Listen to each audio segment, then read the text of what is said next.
All right, welcome everyone. Assalamu alaikum. Thank you so much for joining us this afternoon.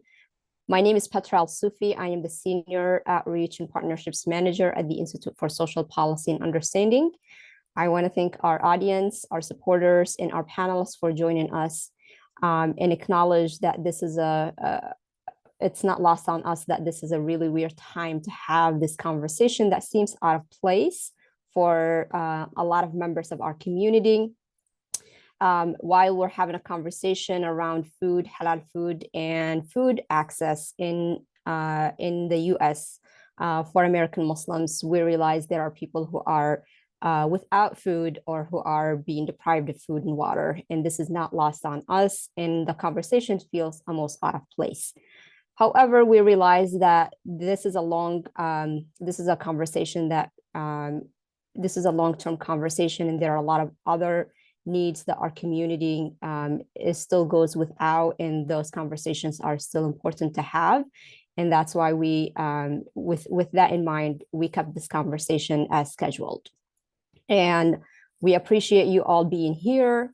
And as a reminder that ISPU is a education and research organization that's nonpartisan, that does research and education to inform decisions in dialogue on American Muslims. And with that, it is important to remember that part of the research that ISPU does focuses on the impact of rhetoric on American Muslims. And that rhetoric, political rhetoric especially, is really important to keep in mind that rhetoric leads to hate, and hate leads to violence. And this is another reminder that's documented as part of our research. And there are many resources that we have on our website, and we will be sharing with our audiences that shows the connections in the impact of such rhetoric on our communities. And that's just another reminder in where our research is useful and connected to the current conversations that's happening in our country today. With that, I want to thank our audience again, and our supporters and our panelists. And I want to share that this research was conducted by the Institute for Social Policy and Understanding with generous support and partnerships from Ivanka, who's represented here by Asma Ahad, who's going to share more on the work they do with us later. And so let's get started in this conversation. Halal food and food insufficiency in the US or among American Muslims. Decision makers charged with food programs in the US institutions, from educations to incarcerations, must consider the needs of all those who serve, including religious minorities who observe special dietary laws. These include millions of Muslims and Jews whose dietary requirements, halal and kosher guidelines, respectively, are more than health preference. They are matters of sincerely held religious beliefs. US Muslims are projected to be the second largest faith community in the country by 2040. And according to new ISPU's research, which we'll be talking about today, the vast majority care about and observe halal guidelines in their purchase and choices. Widespread halal, which means permissible, and Esma will talk more about what that means, preference presented an opportunity for new products and services, and need for more cultural or cognizant social services. I am going to start this conversation today by sharing the research that we have and the research finding on what American Muslims think when it comes to halal food and food insufficiency. And after that conversation, after we share the research and the research results, I will be joined by three amazing panelists who will share the perspective of, for example, Ivanka that does this work 24/7, Radwan, who's a student activist who led some of this initiative at his school, and you will see that from his perspective. And then I'll be joined by Ben from the USDA to talk about what is being done at the federal level and what can be done more. We will open the conversation later for audience to present their questions. Throughout the conversation, please feel free to use the Q&A box at the bottom of your screen to post any questions that our panelists can help answer. And as always, we know there's never enough time to get through all the conversations that we need to have. But what I'm reminding all of us that this is just the beginning of this conversation. The research is available on our website. And I invite all of you to use it as part of your work and your advocacy and work on the ground. So with that, let's jump in. As a reminder, ISPU has been around for 20 years doing objective research on American Muslims and issues that impacted them, for the purpose of supporting well-informed dialogue and decision-making. And that's both for American Muslims themselves and anyone else who's making decisions that can impact the American Muslim community. You can find all of our research on our website, available for free for you, and we appreciate your support. You can also follow us on social media, where we share many timely, not only new and updated research, but also relevant data around conversations that are taking place in the country. I'm going to skip over here and already acknowledge Ivanka. And again, thank you for your support, generous support and your partnership on this project. And I know this report will be used as part of many conversations from the local to the national level. This data came from our American Muslim poll, which is our nationally representative survey of not only American Muslims, but American Jews, Protestants, white evangelicals, Catholics, and non-affiliate Americans, foreign American Muslims in the religious landscape of this nation. There are many topics that are usually included in our American Muslim poll, from demographics to religious discrimination and Islamophobia, civic engagement, and other topics like what we call hot button issues, abortion, environmental justice, halal food, any other things that impact our community and its connection to the larger nation.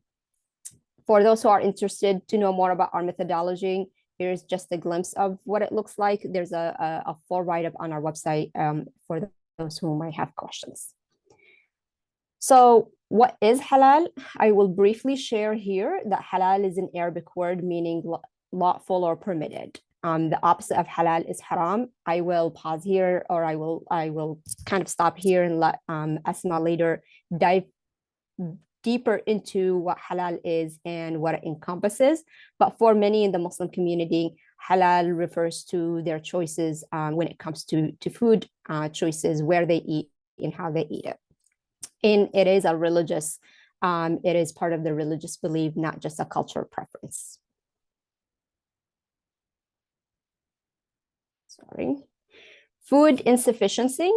This report is looking not only at halal, but also food insufficiency. And according to the USDA, food insufficiency means households sometimes or often did not have enough to eat.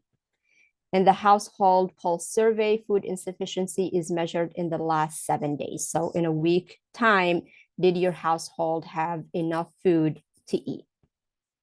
So those are basic definitions. There's a lot more, but this is just to keep in mind as we have this conversation. So what are the results of the survey and this analysis? We found that most Muslims prefer or require halal when making food purchases. And you'll see here our comparison is often between American Muslims and American Jews. And the reason for that is the similarities between the two communities in terms of size, in terms of religious practices, and also similarities between, in terms of like historical patterns here in this country. So the majority of Muslims, 83% in the US, keep in mind, this is just looking at the domestic needs of American Muslims here in the US, either prefer or require keeping a halal diet. This compares to roughly a third or 35% of US Jews who say the same about keeping kosher. This breakdown to 37% of Muslims reporting that for all products that require halal certification, they only purchase halal certified products. And I'm sure Asma will dive into what that means and who's certifying. 46%, who say they mostly prefer halal certified food, but do not purchase some foods without certification if they're not blatantly haram. Muslims are most likely faith group to be food insufficient. Just make sure, I'm sorry. All right, sorry. Muslims most likely faith group to be food insufficient, on par with Black and Hispanic Americans in the general public. So as mentioned, food insufficiency refers to not having enough food to eat in the last 7 days or in the last week. 1 in 10 Muslims reported they either sometimes or often did not have enough to eat in the last 7 days. And remember, one of our other research referred to about a third of American Muslims actually live at poverty level. So there's that connection. This surpasses Jews, who report 1%, Catholics 2%, Protestants 4%, and the general public at 5%. It is on par with Black Americans, who reported 8%, and Hispanic, who report 10% in the general public, as well as non-affiliate Americans. Okay. And we'll talk about recommendations toward the end. The majority of food insufficient Muslims require or prefer halal. So when we looked at those who are food insufficient or who did not have enough to eat in the last 7 days, the question was, do you prefer to keep halal diet even though you don't have enough to eat? And the majority still said yes. So 40, you'll see here that majority of American Muslims who did not have it still prefer to keep a halal diet, even though they did not have sufficient food. So despite the higher cost and comparative difficulty finding halal food, Muslims who reported being food insufficient were as likely as those who had enough food to always or most of the time say they do not keep halal. Additionally, Muslims who are food insufficient are as likely as those who have enough food all of the time to require or prefer halal certified food. This underscores the need for halal options in food assisted programs.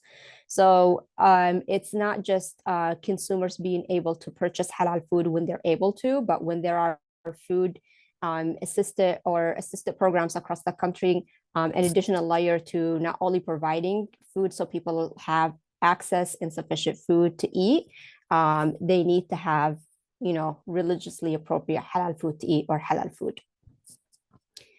Students are as likely as non-students to be food insufficient. So we looked at students and non-student populations, among American Muslims, and we saw that most students are as likely as non-students to be food insufficient. So that's something for college campuses to keep in mind. This survey was for those 18 and above. And we're not looking at K-12 yet. Most Muslim students require or prefer halal more likely than non-students. So again, looking at the student population versus non-student population, we saw that student population requires or prefer to keep a halal diet.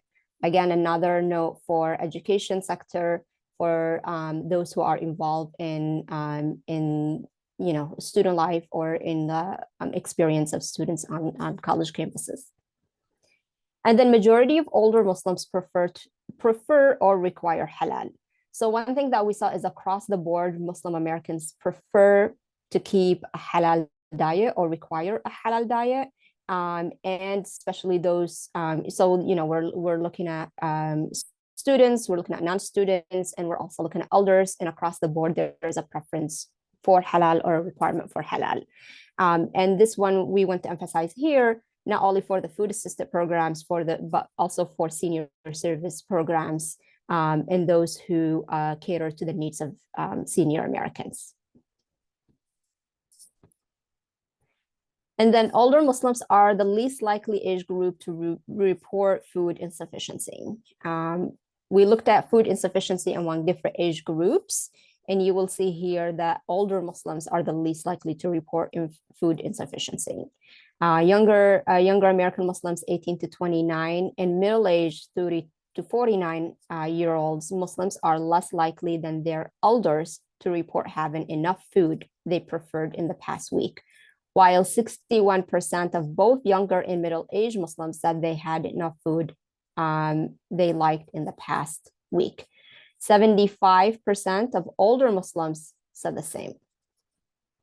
So what are the implications on all of this? And our panelists will dive into that a little bit more. But the implications here is, of course, for business. This is a huge opportunity for businesses, especially as the American Muslim community continue to grow and continue to advocate for halal food.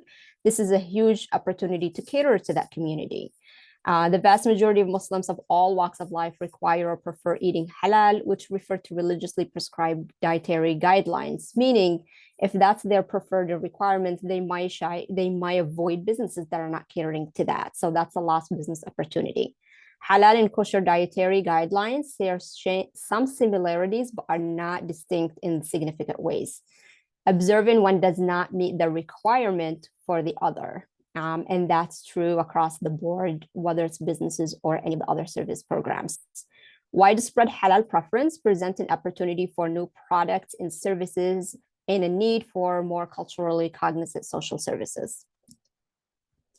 Education. Food-assisted programs must be visible on university campuses and offer halal certified options. It also means that campus cafeterias should consider providing halal certified choices to meet the needs of their student body.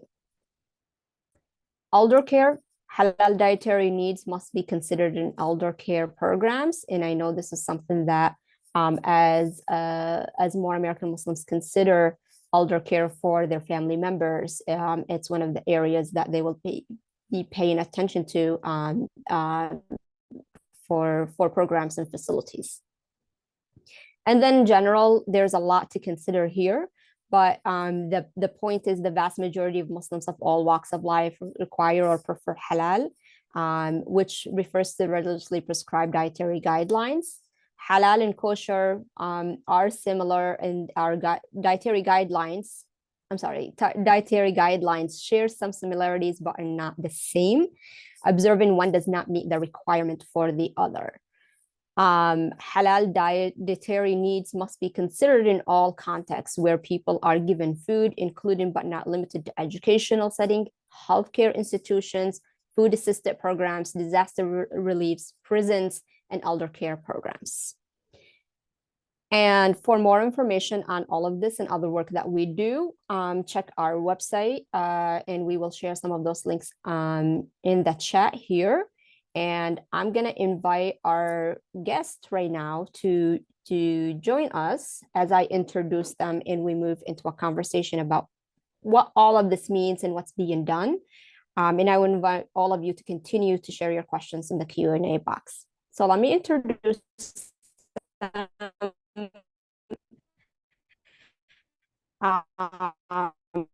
I have efforts in the US and abroad to create awareness and provide solutions for halal consumers.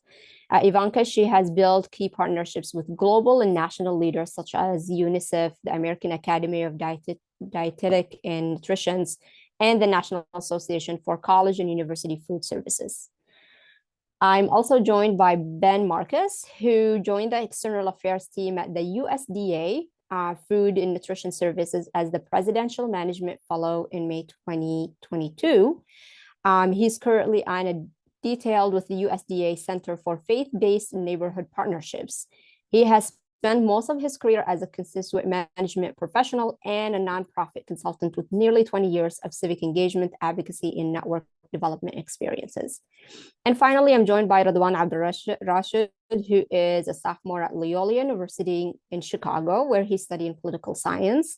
Radwan and his family were refugees from Malaysia to the Chicago area, and he joined to talk about his experience as a student in one of the efforts he led as a high school student. Welcome to all of you. I'm going to start with the first question to Asma. Asma, what is halal certified and why is it critical? And also beyond food, what else are we talking about? Assalamu alaikum, Petra. Good morning or good afternoon, everybody. As Petra introduced me, my name is Asma Had. I'm from the Islamic Food and Nutrition Council of America. We're one of the largest halal certifying bodies in the US and the leading certifier globally. And we're a not-for-profit organization.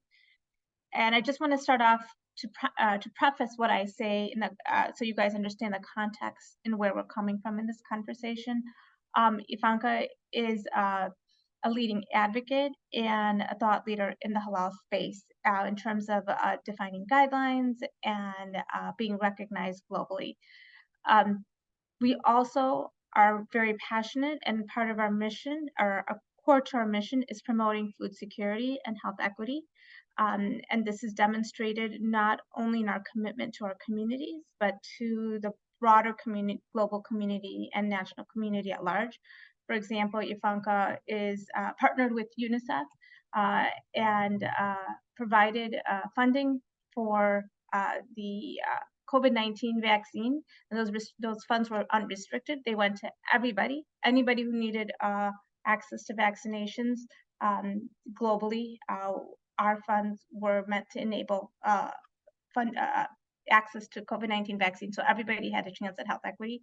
And then another example of our commitment to food security for everybody. We believe food security is important for Muslims, but it's important for the population at large, is the endowment that Ivanka gave to Texas A&M University to start the first food diversity program in the country, where we look at the dietary needs of everybody, not just Muslims. We look at the diet. We have the food diversity program there highlights the needs of people who are gluten-free or have allergies, people who observe kosher, people who observe halal. So the next generation of food scientists or nutritionists that go through this program are well-versed in understanding of the needs of people, because we understand that food is sacred. Everybody needs to eat. That's a basic right and a basic need, and that people should know how to service people when they have specific needs when it comes to food. So that's just a little bit background on our organization and our commitment to food security and equity to everybody, not just Muslims. But our area of expertise is halal, and I want to talk a little bit about what halal is. As Petra mentioned earlier, halal literally in Arabic means permissible.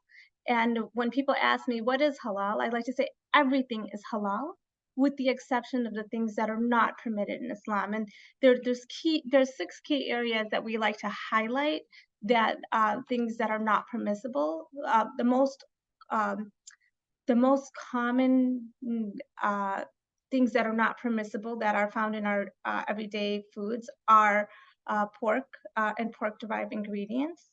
And then the second most common thing is alcohol in the different forms it comes in. So those are the things that we really watch out for. There's other things that are not permissible in the 6 areas that we've defined as not acceptable. And some of those are like eating a carnivorous animal, or drinking blood. And those things don't happen on an everyday basis, but you might find some of those byproducts seep in through the supply chain through ingredients, and that's where it becomes critical to know that. The other piece that's very important is that any form of cross-contamination with anything that's not permissible within the halal diet deems any product that's being served, cross-contamination makes it not halal. So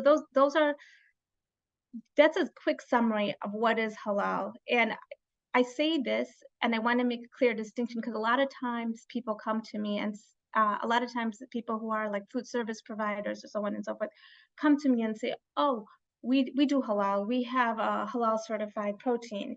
And what I love to say to those folks is the halal is not a piece of meat. Halal is a total compliance program. Like you would have a compliance program to observe allergens or gluten-free or kosher. Halal is an institution, and it's a compliance program that starts from the point of procurement to the point of delivery. And sanitation and cross-contamination are also key parts of that conversation. So that's in a nutshell what halal is. And another common question I get is, what is the difference between kosher and halal? And people often sometimes think it's interchangeable. And there's, although there's a common basis of understanding of what's driving consumption, which is religious faith and guidelines laid out by your faith. Kosher, there's several differences between kosher and halal. For example, kosher permits the use of alcohol. Some other thoughts in this area are around fish, shellfish, acceptability of in halal. It's acceptable to eat.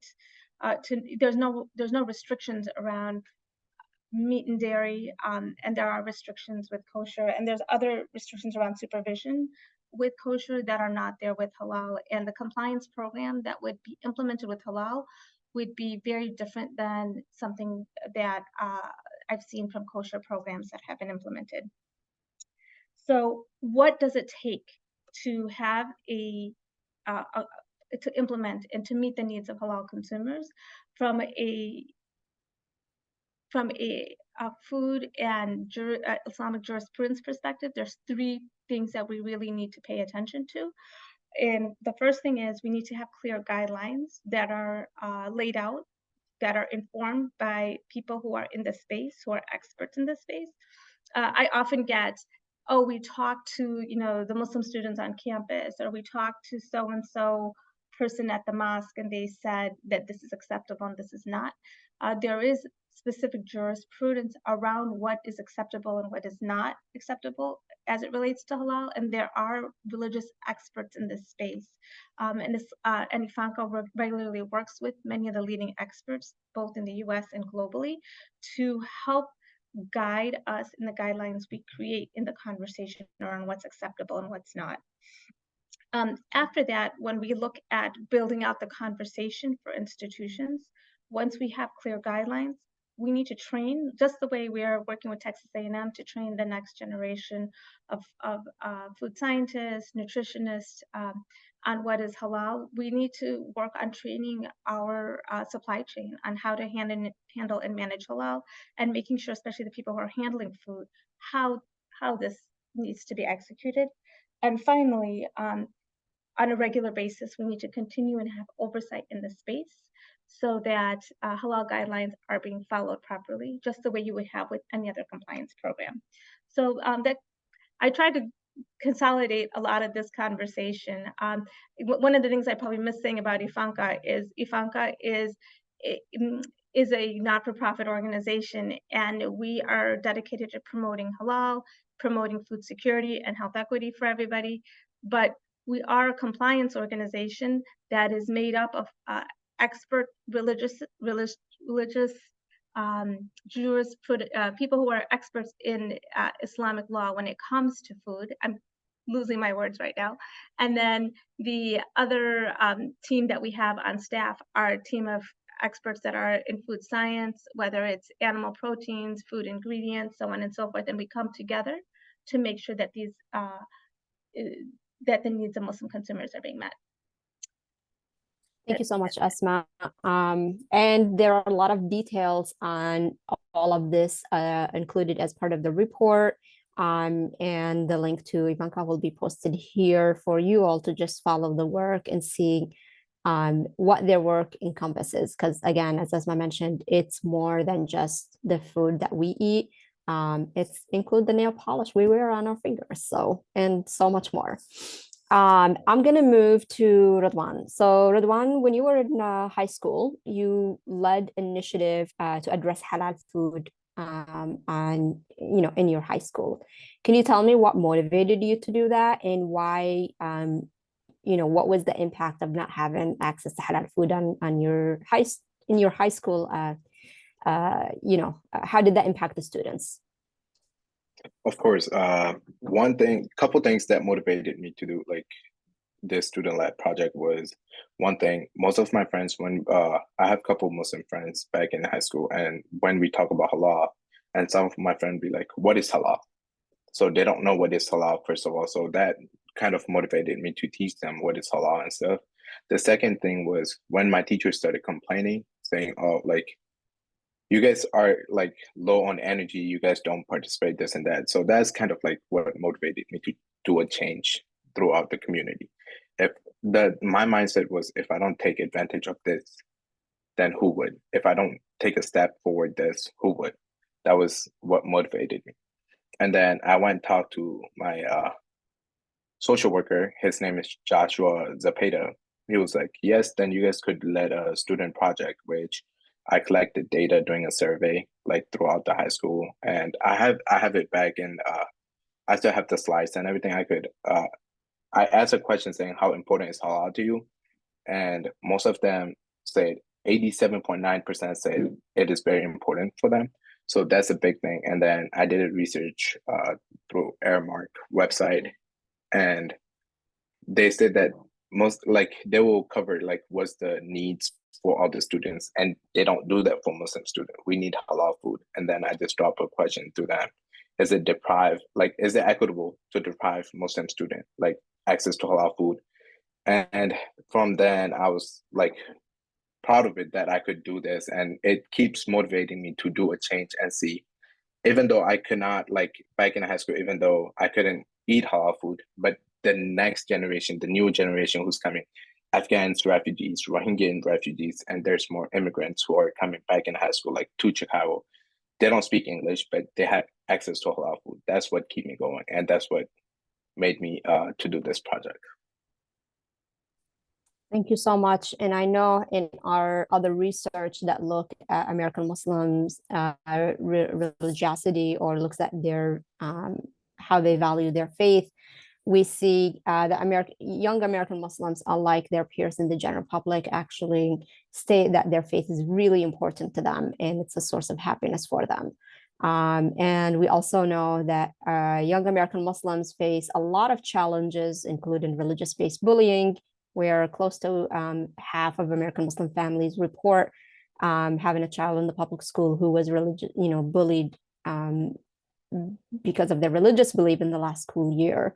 Fourth of those cases are at the hands of adults in the school system. So there are a lot of challenges that American Muslim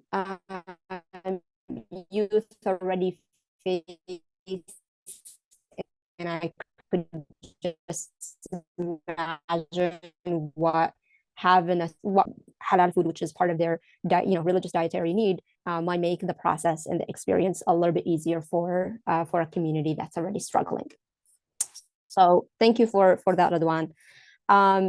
Ben, the question now moves to kind of looking at a higher level. So we have student activists that are doing this work in high schools, college campuses. We have organizations that are providing the resources and doing certifications. I'm interested in knowing what is being done at the national level, especially that we clearly see Muslims across the board, but especially young American Muslims, clearly expressing their prefer to consume halal food. And they, we know that most young people spend their time in the school settings where they consume their meals, every day. So I know there are a lot of programs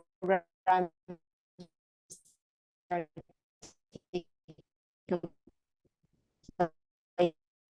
address food insufficiency in the community, ensure that students not only have access to food, but access to halal food or religiously appropriate food for their community. Yes, thank you so much, Petra. I really appreciate it. And I really appreciate the introduction and opportunity to be here today. The short of the long is that, especially under this current administration, a real focus on equitable access to our programs at USDA is a top priority, and not only in religiously informed dietary communities, but across the board. The reality is that every citizen and resident of this country deserves equitable access to programs and benefits that are offered by the federal government to support people when they need help the most. And at USDA, it's no exception. And so there has been a lot of work done on this over the last year and a half to almost 2 years of internal and external research to really uncover what the real barriers are to access.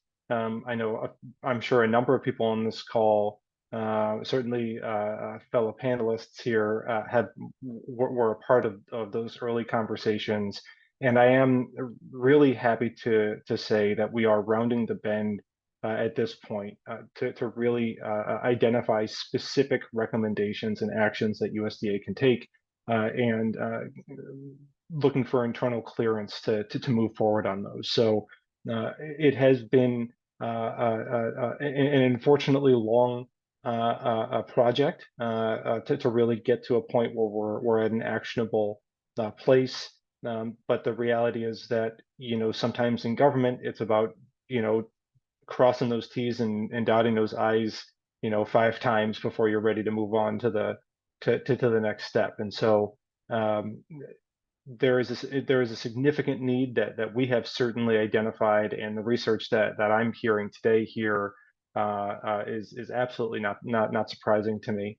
I think you'll find at Food and Nutrition Service specifically, but certainly at USDA across the board, a whole lot of folks who are incredibly mission driven, who really do want these programs to be accessed by the largest number of eligible people possible, and we're willing to do whatever that takes. So, without getting into specifics, because these haven't received clearance to really say the specifics, we are looking at recommendations across a variety of areas, including the opportunity to help develop educational resources, provide technical assistance, provide resources, hopefully provide changes in policy and in other areas that can make it a lot easier for local agencies that are serving substantially large Muslim and Jewish or Jewish populations to receive the resources they need to properly serve those communities. So we are looking at a serious cross-cutting set of recommendations, and not just at Food and Nutrition Service, but also in other parts of the department. I mean, as you can imagine, the issue of access to kosher and halal foods doesn't just stop. It's not just an issue of whether or not those items, are available through our feeding programs, but it is also an issue of domestic production and of supply chains for these products. Not to get a little bit too far into the weeds, but because of some government-wide requirements to buy American and these other sorts of things, the foods that can be offered through USDA, right, also have to follow those guidelines. So there are all sorts of specific things that we are looking at developing supports to really help solve this problem in a holistic fashion, and just really appreciate it. Really appreciative for all the partnership that folks in the halal community and in the kosher communities have really helped us get to this point. So hopefully in the next couple of months, y'all will be very excited about recommendations that we're moving forward with. And I wish I could share the specifics right now, but we're in this really sensitive place. But I really appreciate being invited here today. Thank you, Ben. Just a follow-up question. Will these recommendations be publicly available, or are they more internal? Well, right now they're internal, but after we get, it's a long process that includes multi-layered, approval to really give the green light on some of these things, because it requires some, commitment of resources and other things that have yet to really be there. I would imagine some of these we can get moving on much quicker than others, right? And so it'll probably be a trickle of things starting to happen sooner rather than later. Thank you.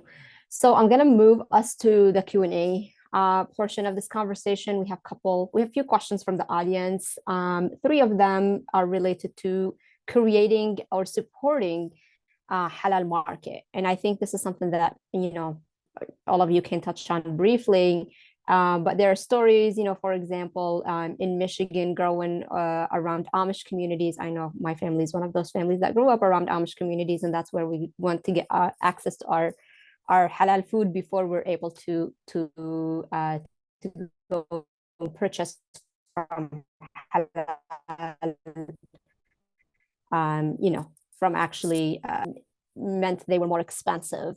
So can we talk about what is needed across the board to support a halal market in this country that's also affordable? I'm going to start with Asma, and then Ben, and Ridwan, let me know if you want to come on.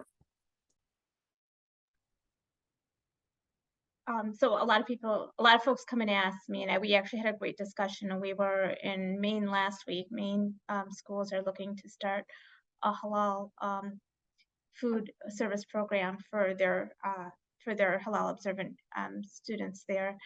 And you have to start by having clear guidelines that you follow, because the question often comes up of what people define as halal. Like, is your halal my halal? There's so many Muslims, when it comes to halal, there's a different levels of practice. And so if you have clear guidelines that are accepted by the vast majority, then that will help us create a solid halal market, the one that has trust and transparency, versus somebody saying this is not halal, or we don't trust this person and that person. So I think on a governmental level or an institutional level, if we can get everybody together and agree on some guidelines, that's the first step to having a solid infrastructure. I believe that the U.S. has a great infrastructure for food and to supply everybody all the nutrition that they need. It's the intention with the work that we're doing. I was on the phone with the food bank in Colorado, and they're like, but we just don't have halal chicken. How are we supposed to get halal chicken to all of the people that are looking for halal? And I said, chicken is chicken. There's no sacred chicken that's coming from the sky that's saying that it's halal. It's how you slaughter it. And so, like, it's really creating the infrastructure and the intention around that infrastructure to support the needs of the community you're trying to serve. And that's probably one of the first steps. It's like with the intention and then understanding what the guidelines are to meet that intention. And then the training and the oversight will come later. But the U.S. definitely has the infrastructure. We definitely can meet the needs, and it could become very cost effective. Where there's demand, there will be the supply will come with it. So that's kind of my 2 cents there. Yeah, and just to kind of contribute to that as well, I think Asma,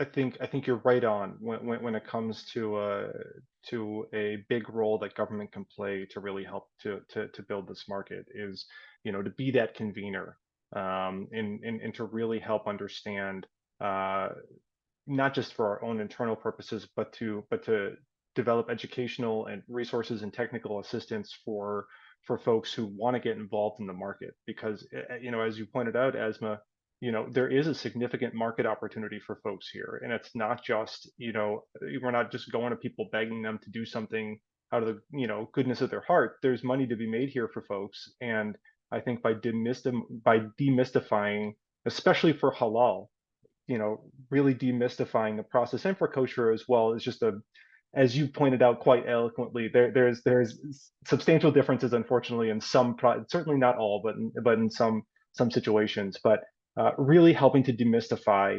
how it is, you can get involved in that market is really key to it, and that's certainly part of what we are, what we've identified, and what we're really looking at is how can we do that in a way that, again, as I said, holistically builds that market, and not only builds the production and supply side of things, but then also can help build the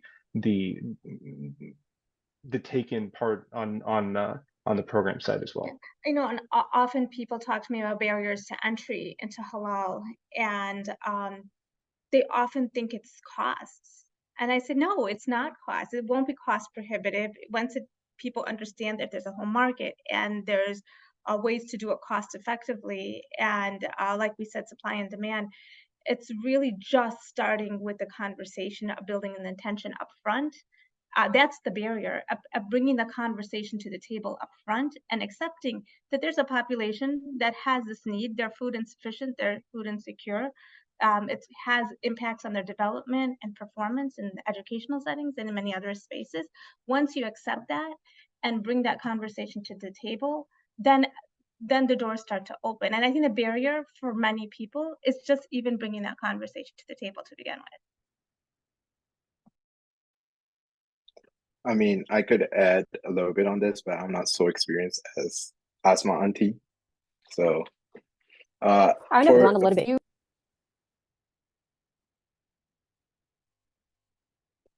I didn't hear you. Can you repeat that again, please? I was just going to ask you, from when you were pushing for your program in the high school, what do you think was the biggest obstacle? Was it people just not understanding what halal was, or its availability, or from your own experience, what was the biggest obstacle? I mean, so the main thing was people didn't understand what halal was. Okay, and people thought it was like a specific for us that they need to buy, like open a store, like for us to get food from, or like there's a big things that they need to do to get halal. I was like, it's not even that big. It's all we do is we have specific way that we slaughter the meat, and like we need to follow the rules that we have, and that will make it halal. So it's just like educating peoples on what is halal and what's the rule are. That's the only thing. That's a great And transition to the next question, which was, or is related to. So what is the difference between dabiha and halal, Asma? So most commonly, halal is used to define something that's permissible or acceptable. So like the species of animal is most often referred, is this a halal species? Or for example, when you talk about marshmallows, are those halal or not? You know, so it's used to say if something's permissible or not. The biha, so specifically, like, would you say, is a cow halal?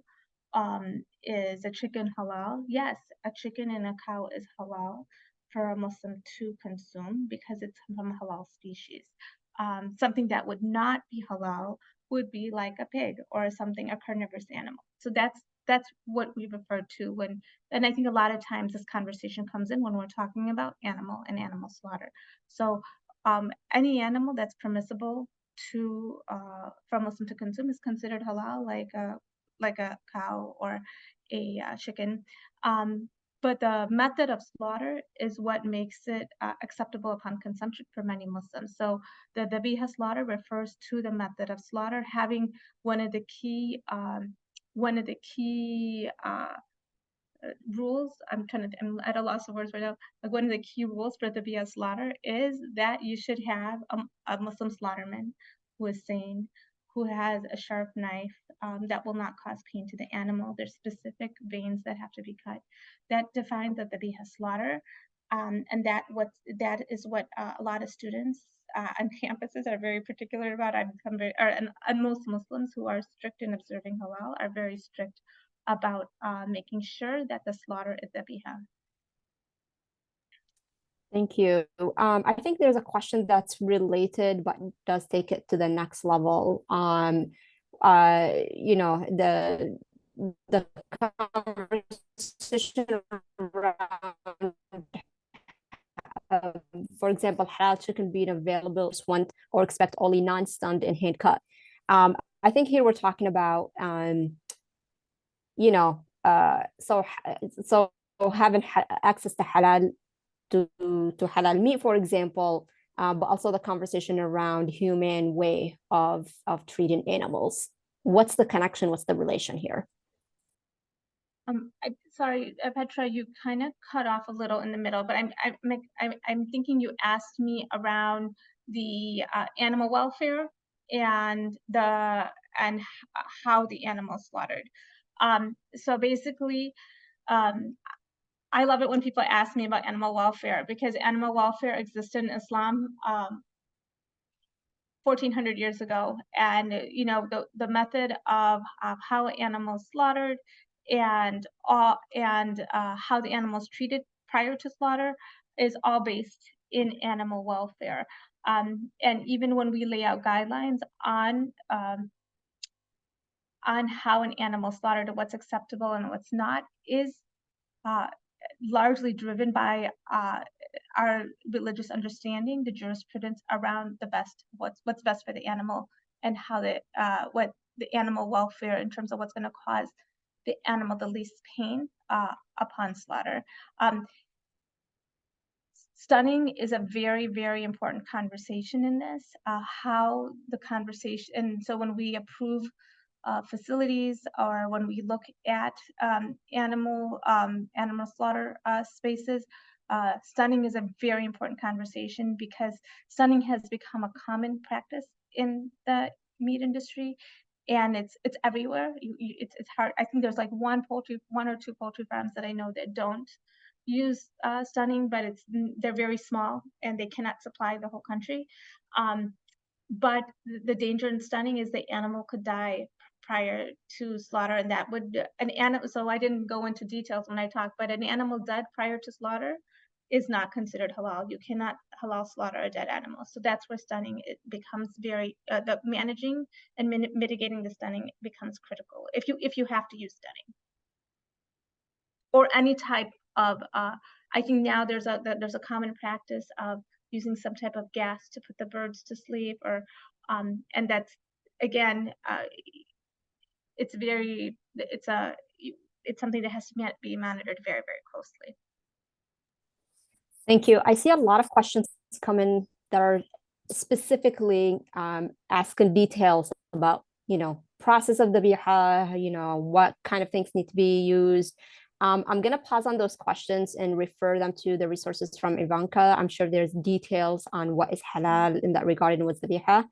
And also because those are very religious questions, I want to acknowledge we do not have any religious scholar on the panel, so I do not want to give any response that is not, agreed on by the majority. At the end of the day, what we say at ISPU, we don't do religion research. Always refer to your religious leader in your community if you have any doubt. But Asma and her team do have resources that we will share for all of you to kind of get a sense of what the general consensus on those things. So I want to be very mindful of that. We all have our own opinions. I could share how I feel and what I believe based on my understanding, but I don't want to mislead anyone.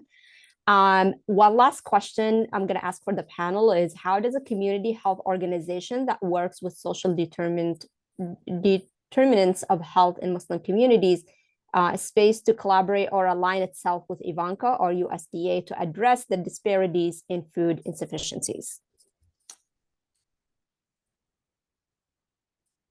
Let's start. Ben, do you want to take that? How do people partner with you? Sure, that is a fantastic question, and I think the simple answer is it really just all depends on there are so many different factors. I am new to government as of May of 2022, so I'm still trying to wrap my head around all the different parts that go into making decisions about what to focus on and not focus on in government. But there are, not without going into too much detail, there are things that are called regulatory agendas that really drive the behavior of agencies and what we focus on. Right now, focus on this is focus on halal foods and kosher foods, access to them. Is a big issue for USDA, and so I would say information that you'd want to share with us at this time would be very much appreciated. If there's a specific project that you'd like to work on, I think it's always best to kind of come with an idea of what you think that project would look like, and to kind of share those details ahead of time. But in general, we are always really happy to take meetings with anybody who wants to share information with us, and I can help you in setting that up to kind of have an exploratory early conversation about what you were thinking, for sure. But the short of the long is, administration of federal programs is almost exclusively done by states, and so if there's a particular critique of the way a program is being delivered in your state, more than likely the answer is going to be at your state agency to really have some corrective behavior outside of these significant resources that we're developing here at USDA to provide assistance. It really is, as many things federal program related, is very much up to the states to how it gets done. So Sorry for the wandering answer, but I wanted to make sure there was a complete one. And I'll put my email here in the chat for everyone to feel free to reach out to me at. Thank you. And I see a lot of comments in the questions section and also in the chat about specific programs from specific communities that have developed kind of best practices. Please feel free to get in touch with Ben directly. Yes, please share those. Please share all the best practices that you have 100%. We always are looking for those. Sorry, Petra. No, that's good. Timothy and Kurdish, I think I'm pointing at you. You both are mentioning, high quality programs. Asma, what's the easiest way for people to partner with Ivanka? Reach out to us and, talk to us about what your thoughts are. And, our platforms are food security and health equity. We work on a lot of programs. I only highlighted two big ones, like, we work with UNICEF and we work with Texas A&M. But we do a lot of work with local community programs, as well as like, for example, we work with Islamic schools nationally to work on getting them accredited. Like, that's something we're passionate about, that every student going to a local Islamic school should graduate from a accredited school, and that came from a local partnership, somebody who approached us. So that's kind of in a nutshell. Like, we're open. We'd love to hear ideas, and if it fits within the space that we're in, we'd love to work with you. And I would encourage everyone that's here to check out their website and use that as a resource as you have conversations on this. Radwan, are you still active in the space, or how do you encourage students who want to get involved in addressing halal food and food insufficiency? Where should they start?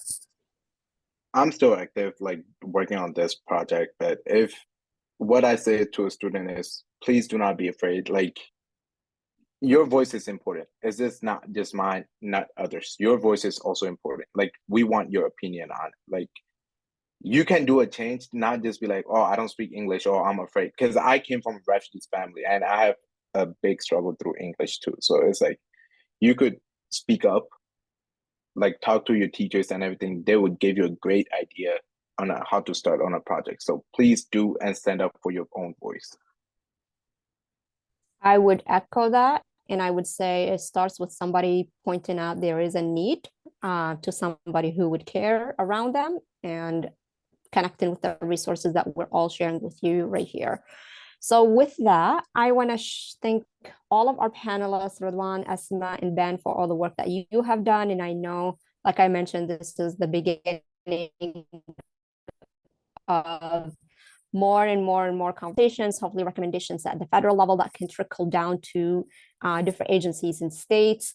I want to thank our audience for joining us today and taking a break from what's going on around the world to talk about halal food and food insufficiency.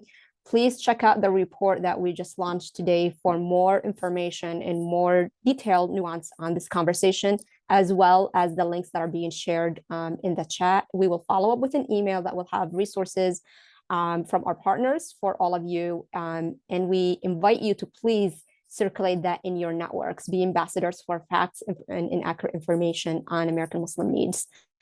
Your feedback is obviously very important to us. We are a research institution, so we like to know what people think. We're going to launch a poll right now. Just 3 questions. Tell us what you think. We really appreciate just getting feedback from you, and also sign up for our upcoming other research projects in reports. One specifically that's coming out in November that is looking at Native American Muslims in this country. And there's a lot more on our website. We will be resharing additional resources that are looking, at the current climate and how it impacts American Muslims with you in our follow-up email. And sign up for our newsletter and follow us on social media.